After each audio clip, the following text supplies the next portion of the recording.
Olá, hoje nós vamos falar sobre o Programa de Saúde Mental SESI, que é uma solução que foi desenvolvida pelo SESI, com sua própria metodologia, em setembro de 2023, para poder auxiliar as indústrias e as empresas a trabalhar essa temática tão complexa no ambiente de trabalho.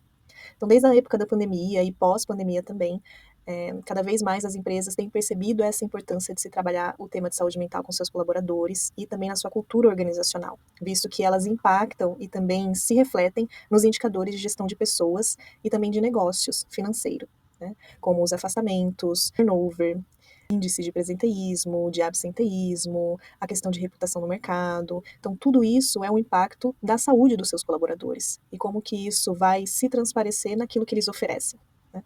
Então, pensando em todas essas situações, a Organização Mundial da Saúde e a Organização Internacional do Trabalho lançaram um documento com diretrizes em relação a como se trabalhar a saúde mental no ambiente de trabalho. Então, o SESI, se inspirando nesse material, nessas diretrizes, elabora esse programa de saúde mental. Por ser chamado de programa, ele possui um escopo que não é apenas a questão de ações pontuais, e sim de serem ações contínuas e integradas entre si, que vão conseguir coletar indicadores, aprender com essa experiência, e aí sim ir criando uma certa complexidade de ações para o seu determinado público. Então, esse que é o principal objetivo, né, de ser um programa, de que ele não tenha fim, ele seja apenas o início para se trabalhar ações em saúde mental. Então, esse é um programa completo em saúde mental, né? A sua finalidade é de fortalecer a temática de saúde mental na cultura da organização e também de oferecer opções terapêuticas para os seus colaboradores, principalmente para as pessoas que mais precisam desse acompanhamento especializado. Então, ele tem a metodologia SESI, com essa inspiração na Organização Mundial da Saúde e Organização Internacional do Trabalho, as suas diretrizes, e vai trabalhar com esses três pilares de prevenção, promoção e terapêutica. Nós vamos trazer muita questão sobre psicoeducação também, e essa escuta especializada. Então, ele vai funcionar em torno de 3 eixos. As ações, elas são interligadas entre si, mas elas não precisam necessariamente acontecer de forma linear, né? Então, no caso, o eixo 2 só acontecer depois e após o eixo 1. Então, elas podem acontecer de forma simultânea e integradas. O eixo 1, ele tem um foco mais no ambiente de trabalho, que é o que nós chamamos de mapeamento dos fatores psicossociais. Aqui nós aplicamos um questionário, também validado pelo SESI cientificamente, que vai coletar a percepção dos colaboradores em relação às condições de trabalho e do ambiente de trabalho. Depois disso, nós elaboramos um relatório e a empresa consegue, em cima desses dados, fazer um planejamento de ações de saúde mental que seja muito mais assertivo. O segundo eixo, ele tem o foco com desenvolver habilidades e conhecimentos dos seus colaboradores em relação à temática de saúde mental, os principais temas que podem ser encontrados e trabalhados no ambiente de trabalho. Essa capacitação, ela é dividida em 2 públicos, os líderes e os liderados. Então, nós reconhecemos que os líderes e liderados, eles possuem necessidades e realidades diferentes. Os líderes, além de precisarem olhar para si, eles também precisam olhar para suas equipes. Então, as capacitações levam em consideração essas diferenças. E o eixo 3, ele está muito mais focado no cuidado, que é o que nós chamamos de terapêutica individualizada, que são os atendimentos psicológicos realizados por profissionais da psicologia para oferecer esse acompanhamento, né, e esse cuidado, esse acolhimento para as pessoas que mais precisam desse tipo de serviço. O eixo 1, então, que é o mapeamento dos fatores psicossociais, ele se utiliza de um questionário eletrônico, que foi validado cientificamente com foco na indústria e na realidade brasileira, para rastrear e mapear os fatores psicossociais dessa organização. Então, seu principal objetivo é de conseguir mapear a percepção que seus colaboradores têm em relação a 8 fatores psicossociais naquele momento da pesquisa. Os fatores psicossociais, eles são fenômenos, né, percepções, que podem ser tanto do ambiente de trabalho, quanto da organização do trabalho, que impactam a saúde mental dos seus colaboradores, de todos que ali estão envolvidos. Quando um fator psicossocial ele impacta de forma positiva, nós chamamos de fatores de proteção. Quando esses fatores impactam de forma negativa, eles podem estar atuando como fatores de risco. Então, esse mapeamento é como se fosse uma fotografia de como que os colaboradores estão percebendo esses fatores psicossociais na sua realidade.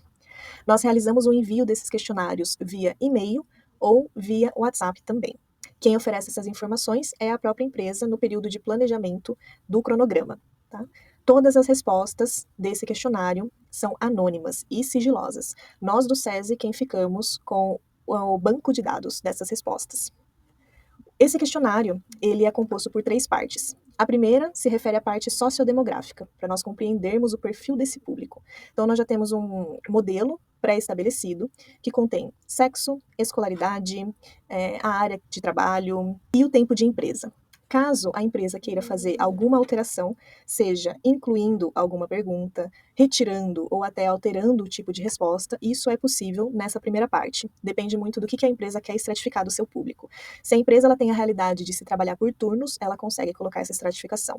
Se ela quer colocar a questão de plantas, de estados, ela também consegue fazer isso. Na segunda parte, já vem realmente a avaliação dos fatores. Então, como já temos uma metodologia de correção, essa segunda parte nós não conseguimos alterar nada. E a terceira parte se refere à percepção dos próprios colaboradores em relação à sua saúde e também à sua satisfação com esse trabalho, que nós também não conseguimos alterar. Então, o questionário ele é composto por essas três partes. Depois que nós realizamos essa coleta das respostas, se inicia o processo de tabulação dessas respostas e a elaboração de um relatório analítico, com dados quantitativos e qualitativos. Esses são os 8 fatores psicossociais que são mapeados no questionário: exigências psicológicas do trabalho, a relação trabalho-família, exigências cognitivas, controle sobre o trabalho, compensações do trabalho, saúde mental, capital social e apoio social e qualidade da liderança. Aqui vocês podem perceber que esses 8 fatores, eles dizem muito mais respeito à percepção dos colaboradores em relação ao ambiente de trabalho, às condições de trabalho e à organização desse trabalho. Muito diferente de instrumentos que estão muito mais focados em rastrear indícios de transtornos mentais com sinais e sintomas. Qual que é a diferença desse tipo de instrumento? Quando nós realizamos uma coleta de dados de sinais e sintomas de cada colaborador, nós precisamos obrigatoriamente dar uma devolutiva para cada respondente. Nesse caso, como é uma percepção do ambiente de trabalho, nós fazemos essa devolutiva apenas para a empresa. O que ela quiser abrir aos seus colaboradores como resultado, e se ela quiser abrir, é uma decisão da empresa. Esse é um modelo de como é esse relatório, de quais tipos de dados que vem. Para realizar essa análise, nós dividimos os 8 fatores em 2 grupos. O grupo 1 se refere aos 4 fatores que têm o maior score de favorável, que é esse verde, essa barra verde. E o grupo 2 são os 4 fatores que possuem o menor score de favorável. Não significa necessariamente que o grupo 2 se refira a fatores de risco. Eles só são os 4 fatores com o menor score de favorável. Nesse relatório, além de expor esses dados brutos, né, da coleta de respostas, nós trazemos também uma relação de possíveis ações que a empresa pode realizar no grupo 2 para poder melhorar a percepção dos seus colaboradores em relação a esses fatores psicossociais. Caso a empresa queira realizar algum tipo de plano de ação, depois nós conseguimos realizar uma outra proposta com consultoria em saúde mental. A etapa 1 do programa de saúde mental do mapeamento é realmente mostrar tirar uma fotografia de qual que é a percepção daqueles colaboradores naquele momento em que a pesquisa foi realizada desses 8 fatores psicossociais e propor possíveis ações para o segundo grupo. Então, essa etapa permite com que a empresa, a partir de dados e indicadores, consiga planejar ações de saúde mental muito mais assertivas para o seu público. Né? Ele evidencia pontos para desenvolvimento, ele também possui a potencialidade, essa possibilidade de integrar estratégias de promoção, de prevenção e intervenção em saúde mental, e ele possui um zero risco em relação à sua devolutiva, visto que nós só realizamos essa devolutiva para a empresa, e a forma como essa empresa vai querer abrir esses dados é uma decisão dela.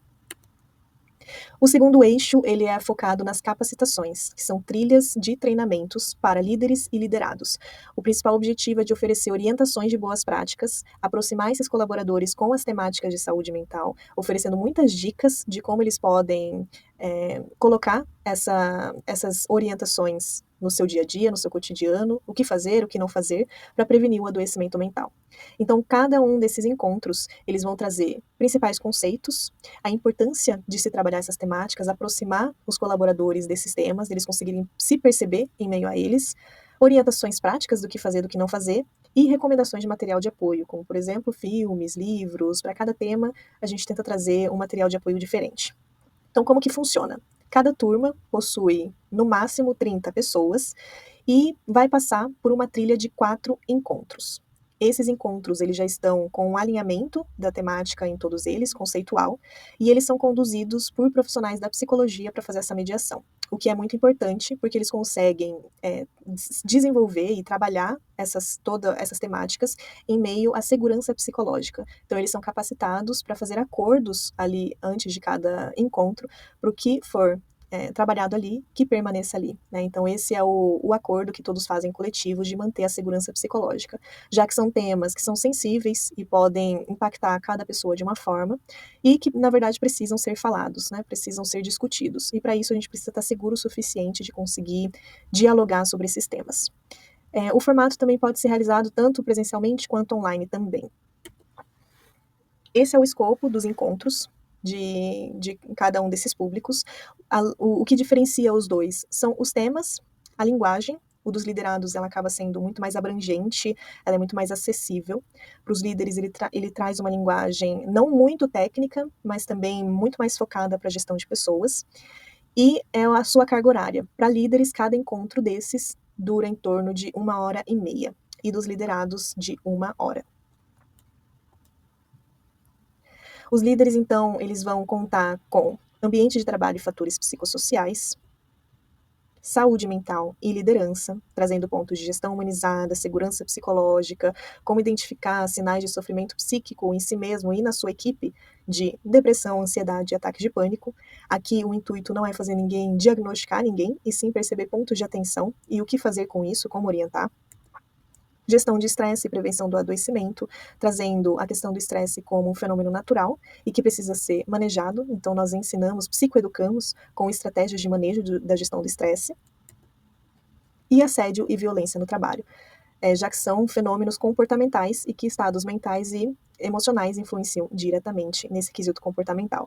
Então, nós trazemos os tipos de violência: dano moral, assédio sexual, o que é assédio, o que não é assédio, como ele pode acontecer, quais são os tipos de comportamento, como identificar e como prevenir. Aqui já entra na trilha dos liderados. A primeira delas é desmistificando a saúde mental. Então, nós trazemos os principais mitos e vamos desconstruindo ao longo do encontro e sempre correlacionando com a história do campo da saúde mental, que também sempre está muito interligada com esses estigmas. O segundo encontro diz respeito a como lidar com a ansiedade e com o estresse, também naturalizando esses dois fenômenos e trazendo a psicoeducação para eles conseguirem realizar o manejo adequado desses dois estados.